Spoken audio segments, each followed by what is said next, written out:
revolution in China, bloodiest and most terrible of all. An entire civilization blown apart.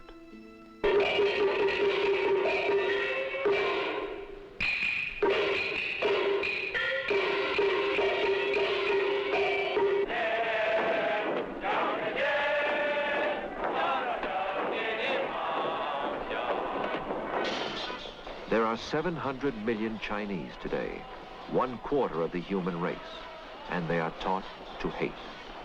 Their growing power is the world's greatest threat to peace and life. 50 years of torment bred madness. To deal with madness, we must understand its roots, see China's revolution through the eyes of those who were there. For 7 pivotal years, author-historian Theodore White lived in China, knew the men who now control her destiny. With him, we shall look back at a century of tragedy.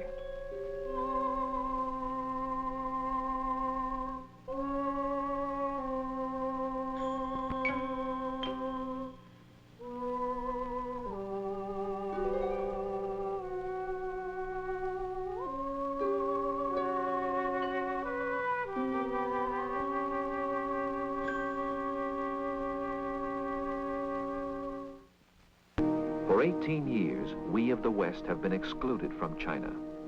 We can pace along this barbed wire border at Hong Kong and try to squint inside or strain out sounds, but all we hear is echo of disaster, past and present.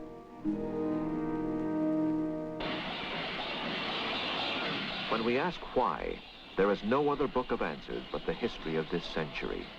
For both of us, Chinese and Westerners, have shared the blunders that transformed our greatest friend in Asia into our greatest enemy. Theodore H. White recalled. Those of us who lived in China in the crisis decade remember it all so differently. So close they were in friendship to us, fingertip close. And now their fists are balled in anger. They were looking for some entry into the modern world, and nothing in their ancient culture could give them any guide to the turbulence they found, nor could we help them. It was a quest, a 50-year search for some new kind of government, some new form of order. And in the end, they moved from tyranny to tyranny, from the tyranny of Confucius and the Manchu emperors to the tyranny of communism and Mao. And in between, we have only fitful glimpses of what happened, snatches of photography so tantalizingly incomplete to explain what happened. It all began in mystery and goes on today in mystery. For 2,000 years, we tried to read this Chinese mystery, but read it for a book of myths, entrancing age-old myths, brought back by travelers from beyond the mountain walls of Asia, where they had found a land of changeless wonders.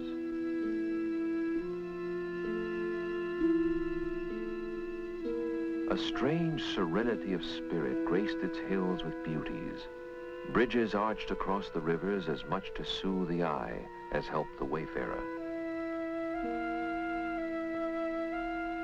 The silent shriek of violence in art might catch attention, but that was echo of an anger we did not fathom. The same mythical serenity rested on all the fields of this land of peasants, a biblical rhythm carrying men from sowing to harvest, from birth to death, in apparent contentment. The old myth held that China had solved the great secret of government. Confucius, half god, half sage, had taught order and duty. These make government. Each man fixed in place, bound in obedience to those above, as those above were bound in obedience to the will of heaven. The emperor they called the son of heaven, Tianzi, because only he interpreted the will of heaven in his land. For 1,500 miles ran the Great Wall, sealing in a nation so proud it knew itself only as Zhongguo, the Central Kingdom. All other men, barbarians. For 2,000 years, behind this wall, proud China knew herself invulnerable. For centuries, China let barbarian Westerners dock only at Canton to buy her precious silks, her porcelain, her tea. To pay for these, Englishmen introduced opium from India. By 1830, this trade was booming. China protested, burned the opium, and the bark of English warships as war broke out in 1839 first shattered myths of Chinese power. The result, defeat, disaster. Aboard a British warship in 1842 came humiliation, with China forced by treaty to yield Hong Kong outright and open 4 more coastal cities to British merchants and their opium. Where Britain led, others followed. Rival powers raced each other to carve proud China as spoils. English, French, Americans, Germans, Russians demanded privileges, colonies, concessions. In 60 years had won the right to govern, try, punish Chinese in their own land. In China's capital, Peking, where from these ancient altars countless emperors had sought the mandate of heaven, the myth of heavenly rule persisted still. But deep within the palaces where China's Manchu emperors reigned, by 1900, that myth too was dead. For here ruled China's evil spirit, the Empress Dowager Cixi, a Manchu concubine, bedmate to an emperor for whom she had produced an heir. A woman with a gift of malice, said to have poisoned her own son upon his throne, installed her infant nephew as emperor, killed his mother, had then imprisoned him in 1898. An ignorant woman, but unchallenged ruler of the empire. Her court, a whispering of ladies-in-waiting and eunuch favorites. Chief among them, eunuch Li Lianying, as depraved as she. When told China needed ships to fight the foreigners, they used naval appropriations to build a marble pleasure boat in a nearby lake. Only one conviction bound her to her people, hatred of the contemptuous foreigner who tramped her land. 1,000 villages deep in China mirrored her primitive hatred of the foreign devil. Moreover, their passions had found flag and leaders as a secret brotherhood, the Boxers, began to flourish. Kill the white man, burn his mission, said the Boxers, claiming magic charms could make their bodies impervious to Western bullets. With the Empress' consent, in early 1900, they began to kill. One of America's great novelists, then a missionary child, was at the time in China.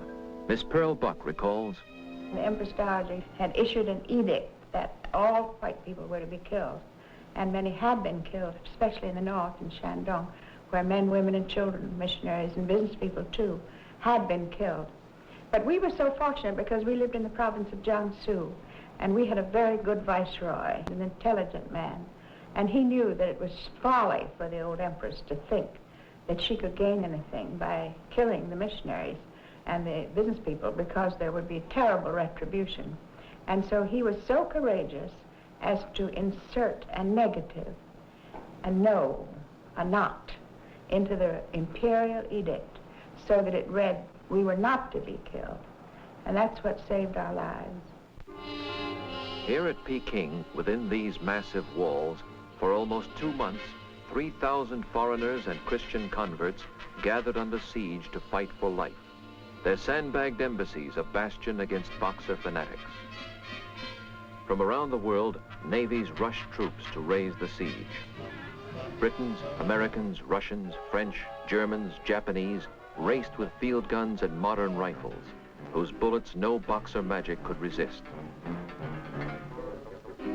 Victory was swift, punishment ruthless.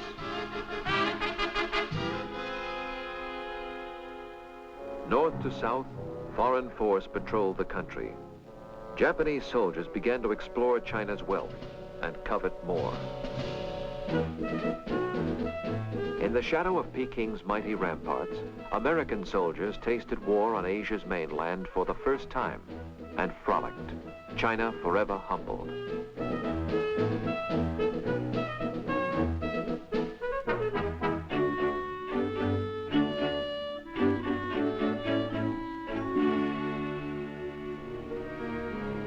Foreign diplomats and generals debated China's fate. This land of endless villages, crowding each other against the skyline, was it really a nation or only a geographical expression? These peasants, was their recent outburst of passion a